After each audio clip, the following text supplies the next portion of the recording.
ஹே guys எல்லாருக்கும் வணக்கம். Welcome back to Pooja World. இன்றைக்கி சூப்பரான ஒரு பேச்சுலர் சமையல் தான் பார்க்க போகிறோம். முட்டை மசாலா சாதம் வாங்க எப்படி செய்யணும்னு பார்க்கலாம். ஒரு கடாயில் எண்ணெய் ஊற்றிட்டு கடுகு சீரகம் போட்டு தாளிச்சிட்டு இஞ்சி ஸ்லைஸை கட் பண்ணி வச்சுருக்கேன். இஞ்சி பூண்டு எல்லாத்தையும் சேர்த்து நல்லா வதக்கிடணும்.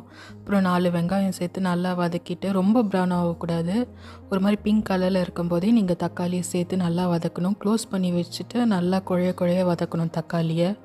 அதுக்கப்புறமா பார்த்திங்கன்னா அதில் மஞ்சத்தூள், அதுக்கப்புறமா 1 ஸ்பூன் குழம்பு மிளகாத்தூள் போட்டு சேர்த்து நல்லா வதக்கணும்.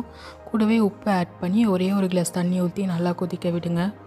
நல்லா பச்சை ஸ்மெல்லாக போனதுக்கப்புறம் நல்லா திக்கான ஒரு தக்காளி தொக்கு மாதிரி வரும். இந்த டைமில் நான் 5 முட்டை உடச்சி இதில் ஊற்றி நல்லா ஆட் பண்ணி கலந்துக்கிறேன். ஒரு 80% குக் ஆனதுமே அந்த ஈரப்பதத்தோடு நீங்கள் சாதம் சேர்ந்து கலந்து விட்டுக்கோங்க. ரொம்ப குக் ஆகிடுச்சுன்னா அந்த சாப்பாட்டில் மசாலா ஒட்டாமல் ஒரு மாதிரி வெள்ளையாக இருக்கும். இந்த டைமில் ஆட் பண்ணி நல்லா கலந்து எடுத்து சர்வ் பண்ணிங்கன்னா சூப்பரான எக் மசாலா ரைஸ் ரெடி.